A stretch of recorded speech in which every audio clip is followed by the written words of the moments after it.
শেখ হাসিনার জন্য কেন এত দরদ উতলে পড়ছে? শেখ হাসিনা নরেন্দ্র মোদীর খুব ভালো বান্ধবী, এটা আমরা জানি। আমাদের প্রধানমন্ত্রী নরেন্দ্র মোদী, বাংলাদেশের প্রাক্তন প্রধানমন্ত্রী শেখ হাসিনা, দুজনের খুব ভালো আঠার মতো সম্পর্ক, খুব ভালো একটা বন্ধু বান্ধবীর সম্পর্ক, এটা আমরা জানি। কিন্তু শেখ হাসিনা ওনার বান্ধবী হন বলে বাংলাদেশের হিন্দু সম্প্রদায়ভুক্ত মানুষগুলোর স্বার্থকে জলাঞ্জলি দিয়ে আর শেখ হাসিনাকে তোয়াজ করে কোলে নিয়ে আনন্দিত করে খুব ভালো রকমভাবে তাকে আপ্যায়ন করা হচ্ছে বিলাসিতার মধ্যে রেখে, এটা তো কাম্য না। শুভেন্দু অধিকারীকে আমরা দেখলাম, রাজ্য বিজেপি নেতৃত্ব, তিনি একেবারে আন্তর্জাতিক ক্ষেত্রে হস্তক্ষেপ করছেন। তিনি বলছেন যে শেখ হাসিনাকে তিনি একদম প্রধানমন্ত্রী হিসেবে বাংলাদেশে ফিরিয়ে নিয়ে যেতে হবে বাংলাদেশকে, এবং তাকে নাকি স্যালুট করে ফিরিয়ে নিয়ে যাওয়া হবে। শুভেন্দু অধিকারী তাকে পাঠাবেন সেই দেশে, বাংলাদেশে। কাকে? শেখ হাসিনা? এখন ভারত সরকারের কাছে সব থেকে বড়, আমি একটা প্রশ্ন করছি তোমার চ্যানেলের মধ্যে প্রশ্নটা দিচ্ছি নয়নিকা, ভারত সরকারের কাছে সব থেকে বেশি গুরুত্ব কার? যদি বাংলাদেশের প্রাক্তন প্রধানমন্ত্রী শেখ হাসিনার গুরুত্ব বেশি হয়ে থাকে, তাহলে বাংলাদেশি হিন্দু বা বাংলাদেশি যারা আছেন তারা যাদের জন্য মরাকান্না কাঁদছেন এই বিজেপি, তাহলে তাদের মূল্যটা বেশি নাকি এই শেখ হাসিনার মূল্যটা বেশি? এই শেখ হাসিনাকে যেভাবে আদর করে যত্ন করে কোলে তুলে ভারত সরকার আপ্যায়ন করছেন অতিথির মতো, তাহলে শেখ হাসিনাকে গুরুত্ব দিতে গিয়ে আমার বাংলাদেশের যারা হিন্দু সম্প্রদায়ভুক্ত ভাই বোনেরা, বন্ধুবান্ধবী আছেন, যারা নিপীড়িত হচ্ছেন, তারা সেই বাংলাদেশের গণ্ডির মধ্যে, বাউন্ডারির মধ্যে নিপীড়নের শিকার হচ্ছে। আর সেই বাংলাদেশিরা নিপীড়িত হয়ে যখন ভারতবর্ষে আসার চেষ্টা করছেন, তখন নরেন্দ্র মোদীর বিএসএফ সেনা সীমান্তে বন্দুক কাত করে গুলি করার চেষ্টা করছেন। সীমান্তগুলোকে খুলে দেওয়া হয়েছিল কখন? যখন অনুব্রত মণ্ডলের গরু বাংলাদেশে পাচার হবে, সেই জন্য খুলে দেওয়া হয়েছিল। এই নরেন্দ্র মোদীদের কাছে বাংলাদেশের নিপীড়িত হিন্দুদের থেকে অনুব্রত মণ্ডলের গরুর মূল্য বেশি। শেখ হাসিনার জন্য কেন এত দরদ উতলে পড়ছে? শেখ হাসিনা নরেন্দ্র মোদীর খুব ভালো বান্ধবী, এটা আমরা জানি।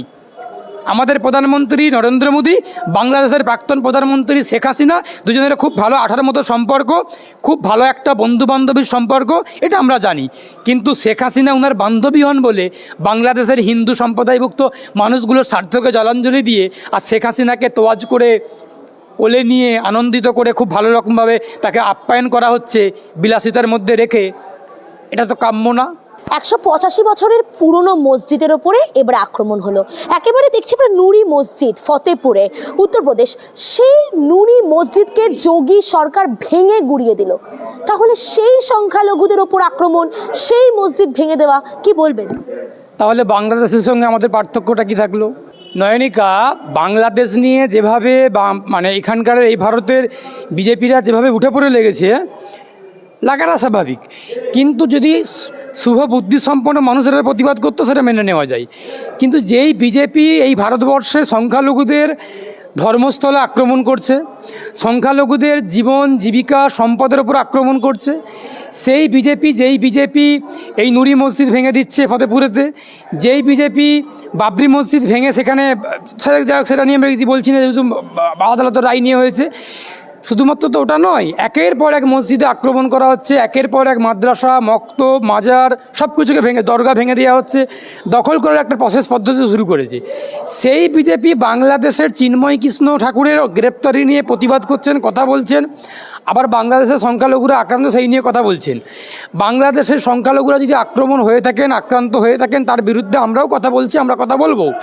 কিন্তু এই বিজেপির কোনো রকমভাবে নৈতিক কোনো অধিকার নেই, যেই যোগী আদিত্যনাথ, ভুয়ো সন্ন্যাসী আদিত্যনাথ, যে কিনা এই ভারতবর্ষে তার ইউপিকে সুরক্ষিত রাখতে পারছেন না, উত্তরপ্রদেশটাকে ধর্ষণ প্রদেশে পরিণত করেছেন, তার নেতৃত্বে ইউপিতে মসজিদ ভেঙে দেওয়া হচ্ছে, মাদ্রাসাকে দখলদারিত্ব নেওয়া হচ্ছে, সংখ্যালঘুদের জীবন জীবিকা সম্পদ স্বাস্থ্য সব কিছুতে আঘাত নেমে আসছে। তারাই আবার অভিযোগ করছে কি না, বাংলাদেশের সংখ্যালঘুদেরকে ঠিকঠাক করে থাকতে দেওয়া হচ্ছে না। তাহলে বাংলাদেশের সঙ্গে ভারতবর্ষের পার্থক্যটা কি?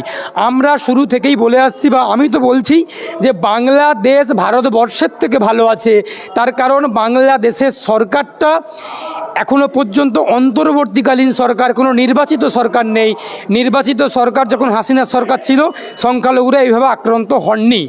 তাহলে সেই দেশের সরকার যেহেতু অন্তর্বর্তীকালীন সরকার, মনোনীত সরকার, তাদের কাছ থেকে কোনো রকমভাবে আইন শৃঙ্খলা ঠিকঠাক থাকবে এটা আশা করা যায় না। কিন্তু আমার ভারতবর্ষে একটা নির্বাচিত সরকার চলছে, আমার ভারতবর্ষে একটা গণতান্ত্রিক সংবিধানের নামে শপথ নেওয়া একটা সরকার চলছে। সেই সরকারের নামে তারা কি করছে? সংখ্যালঘুদের মসজিদকে আক্রমণ করছে, মাজারকে আক্রমণ করছে, উপাসনা স্থলকে আক্রমণ করছে। তাহলে বাংলাদেশের অন্তর্বর্তীকালীন সরকারের সঙ্গে আমাদের ভারতবর্ষের নির্বাচিত সরকারের পার্থক্যটা কী থাকলো?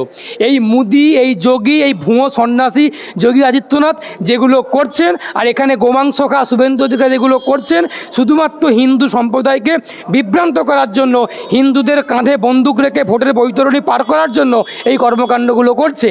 আমি আবারও বলছি, ভারতবর্ষের সংখ্যালঘুরা ভালো নেই এই বিজেপির আমলে।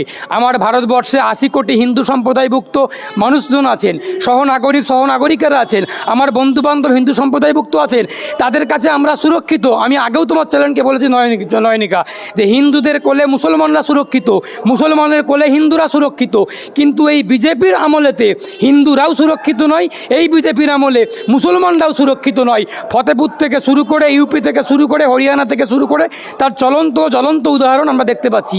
আদিবাসীরা, দলিতরা, সংখ্যালঘুরা কেউ নিরাপদ নয়, সংখ্যাগুরু হিন্দুরাও নিরাপদে নন। সুতরাং খুব খারাপ একটা দিন আমরা দেখতে চলেছি এই বিজেপির আমলেতে। এই বিজেপিকে যেভাবেই হোক, যে করেই হোক, গণতান্ত্রিকভাবে মেরে কেটে গণতান্ত্রিকভাবে এই ভারতের মাটিতে কবর দিতে হবে। বিজেপির হাতগুলোকে গণতন্ত্রের কাটারি দিয়ে কেটে দিতে হবে, তবে এই ভারতবর্ষ শান্তি পাবে। আমার প্রশ্নটা ঠিক এখানেই। আমরা কিছুদিন আগে উত্তরপ্রদেশের সম্বলের ঘটনা দেখেছি, সেখানে 3 জন যুবককে গুলি করে খুন করে দেওয়া হয়েছিল। তাহলে সেখানেই, যেখানে আমাদের এই মণিপুর, আবারও সেই প্রশ্নে আসবো যে মণিপুর থেকে শুরু করে আমাদের উত্তরপ্রদেশ, সেগুলো বারবার সংখ্যালঘুরা অত্যাচারিত হচ্ছে, সংখ্যালঘুদের খুন করে দেওয়া হচ্ছে।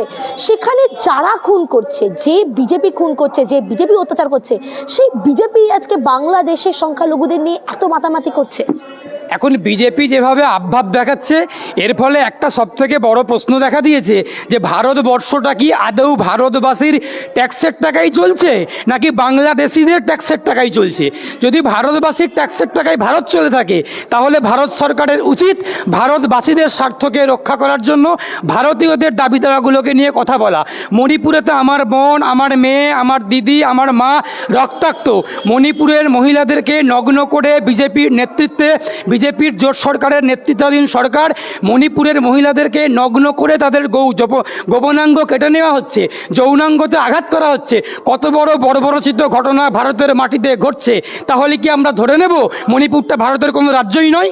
যদি মণিপুর ভারতের রাজ্য হয়ে থাকে, তাহলে মণিপুর নিয়ে নরেন্দ্র মোদী কেন কোনো কথা বলছেন না? নরেন্দ্র মোদী বিদেশের মাটিতে গিয়ে ধেই ধেই করে নাচছেন, নেচে বেড়াচ্ছেন, ভারতবাসীর ট্যাক্সের টাকাতে গিয়ে উনি নাচন কুদন করছেন, বিলাসিতা করছেন, ফ্লাইটে করে উড়ে বেড়াচ্ছেন, 10 লক্ষ টাকার কোট পরে ঘুরে বেড়াচ্ছেন। আর মণিপুরের মহিলারা আক্রান্ত হচ্ছেন, মণিপুরের মহিলাদেরকে ধর্ষণ করে খুন করা হচ্ছে। মণিপুরকে নিয়ে না কথা বলে বাংলাদেশকে নিয়ে কথা বলা হচ্ছে। আসলে বাংলাদেশের ঘটনাটাকে, আবারও বলছি, বাংলাদেশের ঘটনাটাকে হাতিয়ার করে বিজেপি ভোটের বৈতরণী পার করার চেষ্টা করছে। ভারতবাসী খুব শুভবুদ্ধি সম্পন্ন মানুষ, ভারতবাসী অত্যন্ত সচেতন, সতর্ক। ভারতবাসী বিজেপির কোনো রকম ফাঁদে আর পা দেবেন না।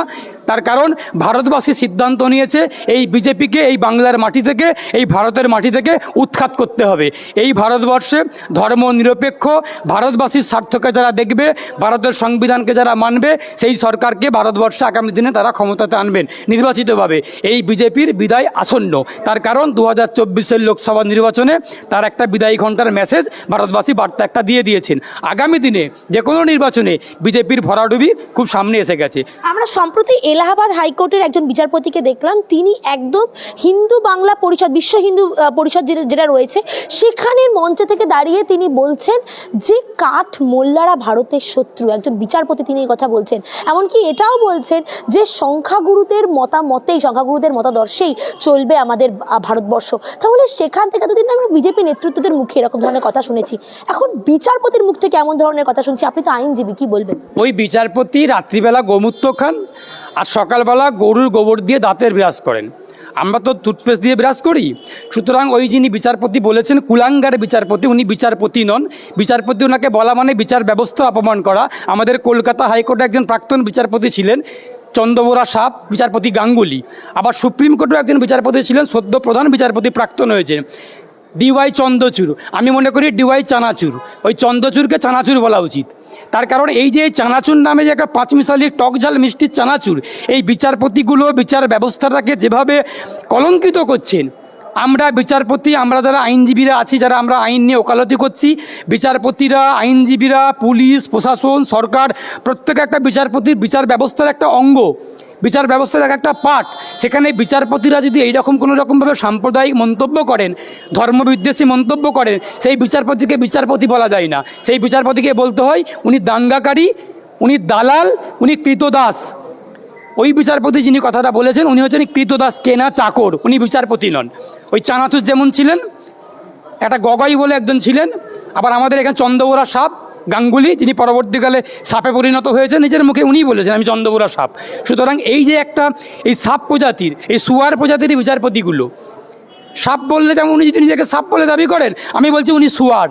কেউ যদি নিজেকে সাপ বলে, সাপ বলতে আপত্তি নেই, শুয়ার বলতে আপত্তি আছে। সাপও একটা প্রাণী, শুয়ারও একটা প্রাণী, মানুষ একটা প্রাণী, কুকুরও একটা প্রাণী। আমি বলছি উনি সাপও নন, উনি কুকুর, উনি শুয়ার।